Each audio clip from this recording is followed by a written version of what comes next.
స్వామిని కీర్తిస్తున్నారు. మనం కూడా విందాం ఏమంటున్నారు. ఎనగాను రామ భజన, ఎనగాను రామ భజన కన్నమేకినున్నదా, ఎనగాను రామ భజన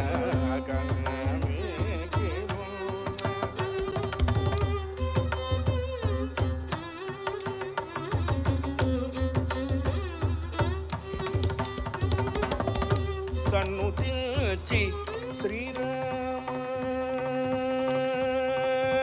సన్నుతించి శ్రీరామ చంద్రుదలచవే మనస కన్న విన్నవారు వేడు కొన్ననేమి ఫలము మనస ఎన్నగా రామ భజన.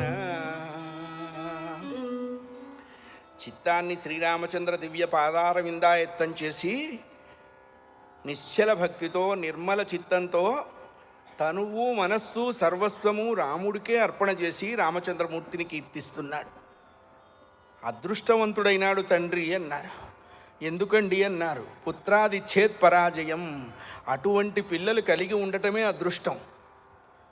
బొగ్గుని గుర్తించినంత తేలిగ్గా బంగారాన్ని గుర్తించలేం. శరీరానికి వ్యాధి తగిలినంత తొందరగా ఆరోగ్యం తగలదు. జ్ఞానం నిలిచినంత వేగంగా అజ్ఞానం ఉండదు. అయ్యా ఆశ్చర్యపోయినాడు. మా ఇంట్లో ఇంత మంచి పాట వినపడుతున్నదే, ఎవరా ఎవరా ఎవరా అనుకుంటూ ఇల్లంతా కలియ తిరుగుతూ ఆయన దేవతార్చనా మందిరంలోకి వచ్చాడు రామబ్రహ్మ గారు. ఎదురుగ్గా ఇల్లాలి తొడ మీద చక్కగా పద్మాసనం వేసుకొని పరబ్రహ్మ ఉపాసన చేస్తున్నటువంటి పశువాణ్ణి చూసి కనుల వెంట ఆనంద బాష్పములు జల జల జల జల జల జల వర్షించాయి రామబ్రహ్మ శర్మ గారికి. అదే ఆత్మావై పుత్రనామాసి.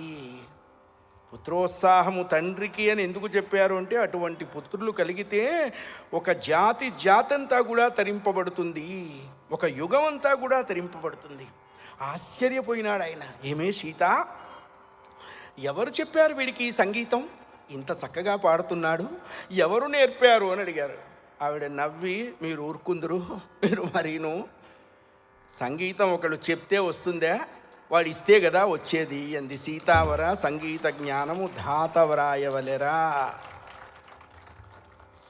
శిష్యుడు నేర్చుకోడు, గురువు నేర్పడు. రేపు నన్ను ఎవరూ పిలవరు, నష్టం లేదు. గురువు ఆవిష్కర్త మాత్రమే.